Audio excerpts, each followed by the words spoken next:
Ceci dit, encore une fois, merci d'être venu à cette conférence de presse spéciale. Ça fait 2 dimanches de suite qu'on vous appelle, des jours de fête, des jours de Dieu, où chacun d'entre nous est en train de prier Dieu et on vous réveille de votre repos pour venir nous écouter. Le fait d'être présent déjà, ça veut dire que vous avez beaucoup d'égards pour nous. Je vous remercie. Je vous remercie pour votre présence. Je voudrais remercier le ministre Kone Katina, président du CSP, avec qui nous allons co-diriger cette conférence. Je voudrais remercier les membres de la haute direction du parti, professeur Dédi Thierry, préfet Ndabian, ministre Diaby Douayoua, ministre Oulaye Hubert Arthur, ministre Assoa Adou, les camarades du secrétariat général Namizata Fofana, Kike Joël, Kouté Patrice, Kame Kame, et tous les contrôles Ousmane Sissavané et son alter ego qui nous permet toujours d'avoir des conditions de travail. Je vais parler du jeune Kra qui nous met toujours les trucs à disposition. Vous les journalistes, certainement merci d'être venus. Je l'ai dit tantôt que chacun d'entre vous aurait souhaité être à la plage, ou bien venir de la plage. Mais vous avez tenu à être là. Je vous remercie très sincèrement.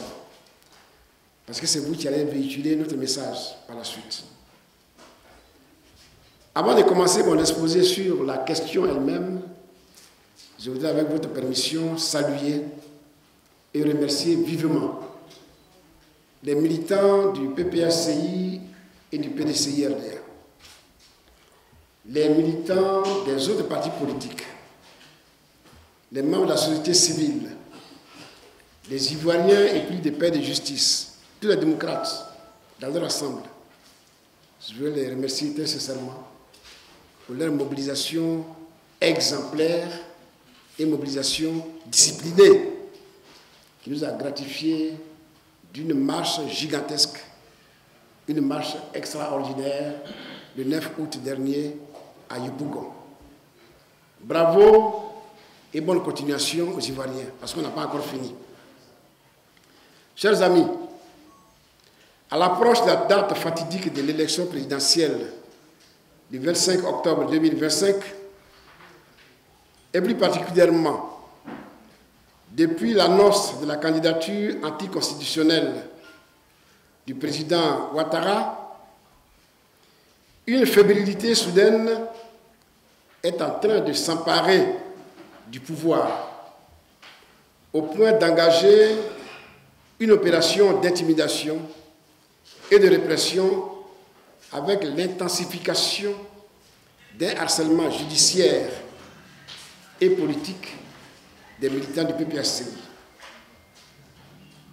Alors que 6 de nos camarades, brutalement et illégalement enlevés par les hommes accagoulés les 2 et 3 août 2025 à Yopougon, sont encore introuvables et que 6 autres ont été soumis à des interrogatoires pendant 18 heures avant d'être relâchés. Aujourd'hui encore, pendant que nous préparions la marche de Yopougon, ce sont 3 autres camarades qui sont convoqués à la préfecture de police le vendredi 8 août 2025. Ce sont le ministre d'État Lida Kwasi Moïse, l'ambassadeur Kone Boubacar et le colonel Keke Joël, colonel des douanes. Si le colonel Keke a été libéré le samedi 9 vers 10 heures, au moment où la manifestation de Yopougon se tenait, les deux autres, je dis bien, c'est-à-dire Lida Kwasi et Kone Boubacar, sont encore en garde à vue. jusqu'à cette heure précise. Ces derniers cités sont des hautes personnalités qui ont servi l'État de Côte d'Ivoire et qui méritent un minimum d'égard. Ce sont deux membres des instances de notre parti, le ministre Alida Kwasi Moïse et l'ambassadeur Kone Boubacar, comme je l'ai dit tantôt, sont placés en garde à vue dans des conditions dont la légalité et la conformité aux garanties constitutionnelles suscitent une profonde inquiétude. Ces pratiques constituent une atteinte grave aux principes fondamentaux inscrits dans notre loi fondamentale et ils bafouent les droits protégés par nos lois nationales et nos engagements internationaux. Le Parti des peuples africains Côte d'Ivoire tient à manifester avec la plus grande fermeté sa solidarité indéfectible à l'égard de ces deux personnalités dont la contribution au renforcement de la démocratie et à la sauvegarde de l'État de droit est largement reconnue. Le PPACI exige la libération immédiate du ministre d'État Alida Kwasi Moïse, de l'ambassadeur Kone Boubacar et de tous les prisonniers d'opinion de tous bords. Ici, je voulais vous préciser que nous avons dans les geôles de l'État de Côte d'Ivoire près de 100 prisonniers détenus depuis très longtemps, qui sont des prisonniers politiques. Alors la question que je me pose ici, vu tout ce qui se déroule autour de nous, pourquoi cette propension à l'humiliation, à l'intimidation, à la répression et à la persécution? Pourquoi? Pourquoi tous ces agissements? Est-ce pour étouffer toutes les contestations en relation avec le 4e mandat anticonstitutionnel du président Ouattara? Est-ce un moyen pour museler le PPACI afin de braquer l'élection présidentielle d'octobre 2025? Est-ce cela l'engagement pris par le chef de l'État pour l'organisation des élections transparentes et paisibles et son propre engagement? La transparence de l'élection présidentielle et la paix sont-elles à ce prix? Ces pratiques sont inquiétantes, d'autant plus que des informations de plus en plus récurrentes font état de la mise sous cloche de tous ceux qui osent porter des voix discordantes à celles du pouvoir. Je suis à mesure de vous dire, parce que c'est récurrent, qu'une liste de personnes ciblées, des personnes bien entendu de l'opposition, est en train de circuler. Ce sont des rumeurs de plus en plus persistantes. Je dirais même ici, à qui le tour dès demain? Posons-nous cette question. Chers amis, en lieu et place de la persécution, de l'intimidation, de la répression, le PPACI, à travers son président Laurent Gbagbo, a demandé un dialogue politique au pouvoir depuis le mois de février 2024. 2 courriers ont été adressés au Premier ministre à cet effet, et ce que nous avons récolté, c'est un refus, j'allais dire, méprisant. Un refus méprisant. C'est pourquoi nous disons que pour qu'il y ait véritablement des élections paisibles, transparentes, la seule manière, c'est d'engager dès maintenant un dialogue sincère avec tous les partis qui sont engagés dans la compétition, mais aussi avec la société civile. Chers amis, je vous ai dit tantôt que nous sommes dans une situation délétère où l'environnement est trouble, où nous sommes persécutés, la seule manière de résulter, c'est de dire à nos camarades de rester vigilants, de ne pas se laisser intimider, d'être focalisés sur l'objectif final que nous sommes donnés. Il s'agit de l'inscription de M. Laurent Gbagbo sur la liste électorale. Il s'agit de sa candidature à bonne et due forme. Donc, il s'agit d'élections inclusives. À cela, nous ajoutons toutes nos préoccupations qui concernent l'organisation d'élections justes, transparentes. C'est-à-dire la réforme à profondeur de la CEI, l'audit de la liste électorale, le dialogue, je l'ai indiqué, l'inclusivité d'élections, je l'ai indiqué, mais l'engagement d'une révision de la liste électorale avant les élections de 2025. Notre proposition, notre position sur le 4e mandat, si c'est cela qui doit nous valoir des réprimandes, des répressions, des persécutions, cette position est non négociable. Cette position est non négociable. Nous appelons donc nos militants à la mobilisation pour défendre notre cause, qui est une cause noble et une cause nationale. Chers amis, je vous remercie.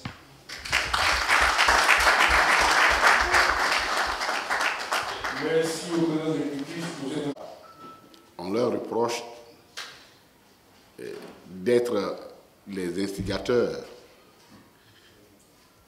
des événements qui ont eu lieu le 1er août à Yopougon et qu'ils auraient été cités par les premières personnes qui ont été arrêtées. Or, il se trouve que ces premières personnes, nous ne savons même pas où elles sont. Donc, puisqu'elles n'ont jamais été assistées d'avocats,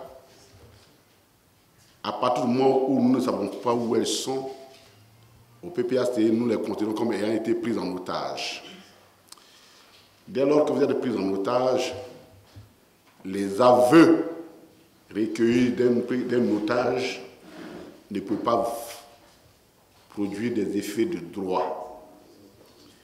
Puisqu'on ne sait pas où ils sont, je voudrais rappeler en Côte d'Ivoire, et c'était mentionné sur la convocation qui a été adressée à nos deux camarades, c'était clairement mentionné qu'ils pouvaient se faire assister de leur avocat. Ce sont des prescriptions du Code de procédure pénale en Côte d'Ivoire, que tout le monde connaît. Il se trouve que ceux qu'ils ont arrêtés et dont nous ignorons totalement, parce que nos avocats font les recherches pour savoir où ils sont, les localiser, nous ignorons où ils sont, pour nous ce sont des otages.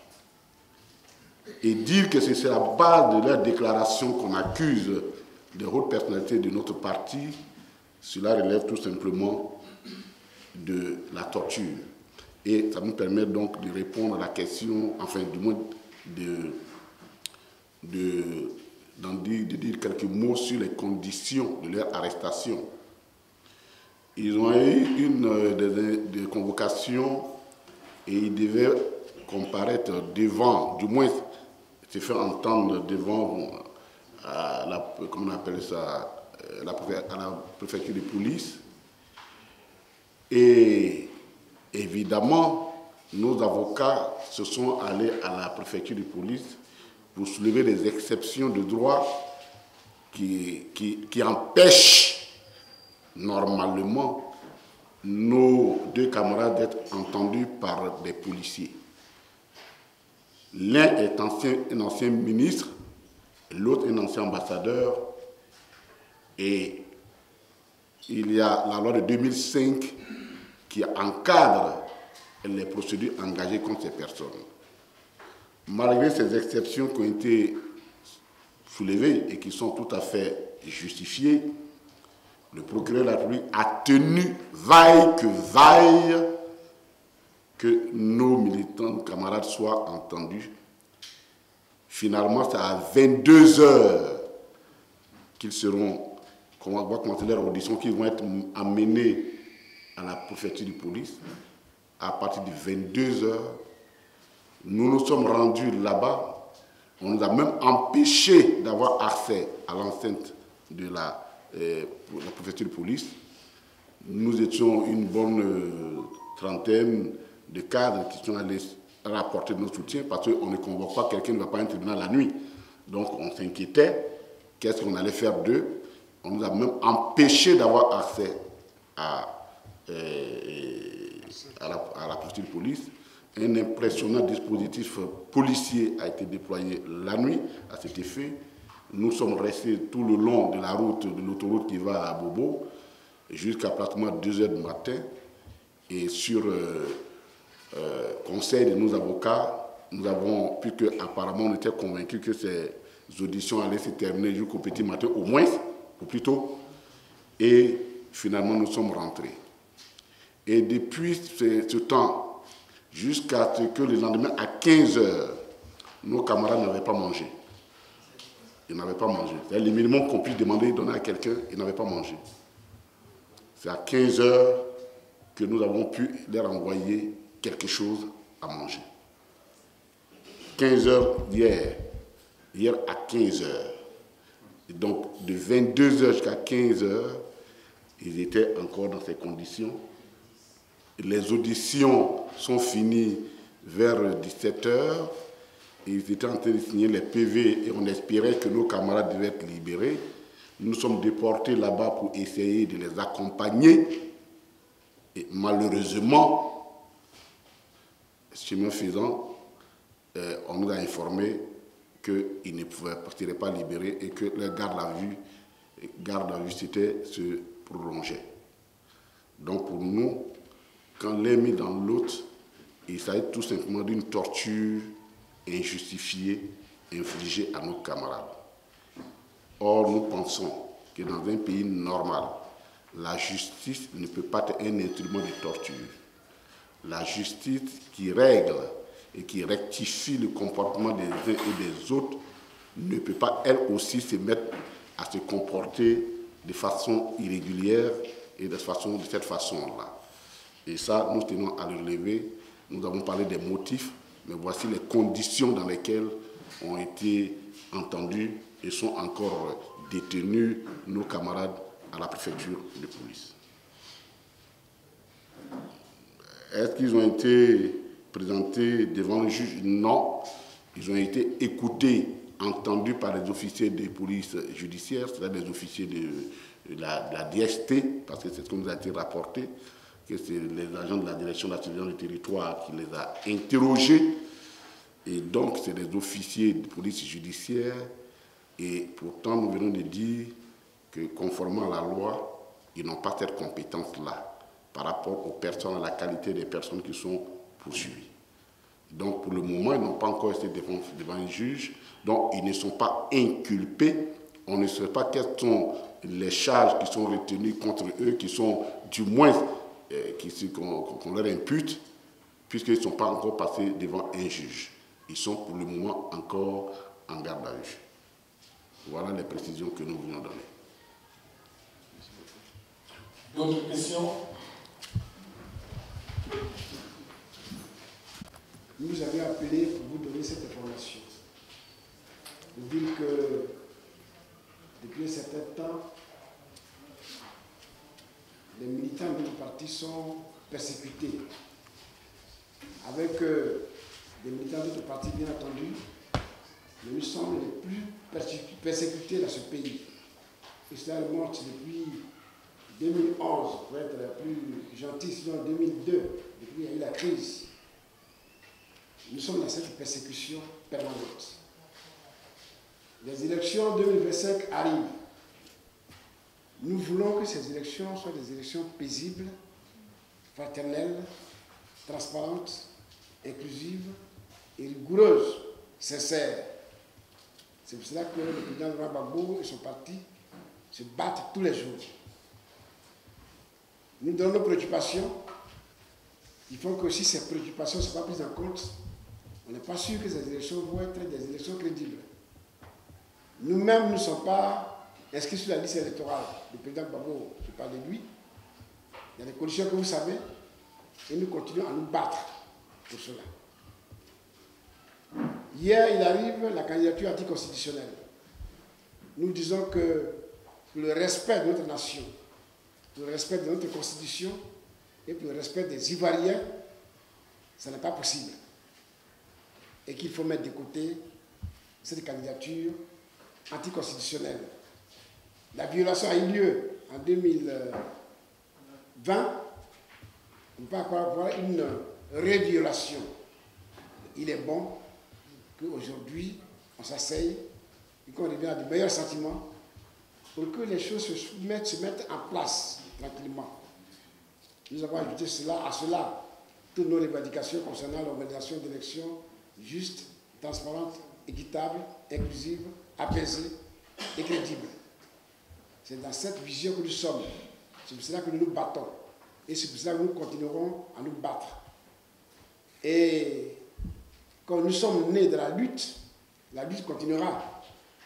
Le message est lancé, mais c'est de redire à nos camarades qu'il faut être vigilant, qu'il ne faut pas se laisser intimider, qu'il ne faut pas se laisser distraire, qu'il faut être mobilisé. Parce que c'est de notre mobilisation dépendra des résultats que nous voulons avoir, pour la Côte d'Ivoire bien entendu. Un dialogue politique permanent, un dialogue politique sincère, ce serait bien pour la Côte d'Ivoire. Nous appelons ce dialogue de tous nos voeux et nous pensons que le pouvoir peut l'accepter parce qu'il est de la responsabilité du chef de l'État de créer les conditions pour que la Côte d'Ivoire reste la Côte d'Ivoire, un pays de cohésion, un pays de paix, un pays de dialogue, un pays harmonieux, pour que nous soyons tous dans la perspective d'une nation prospère. Je vous remercie. Merci.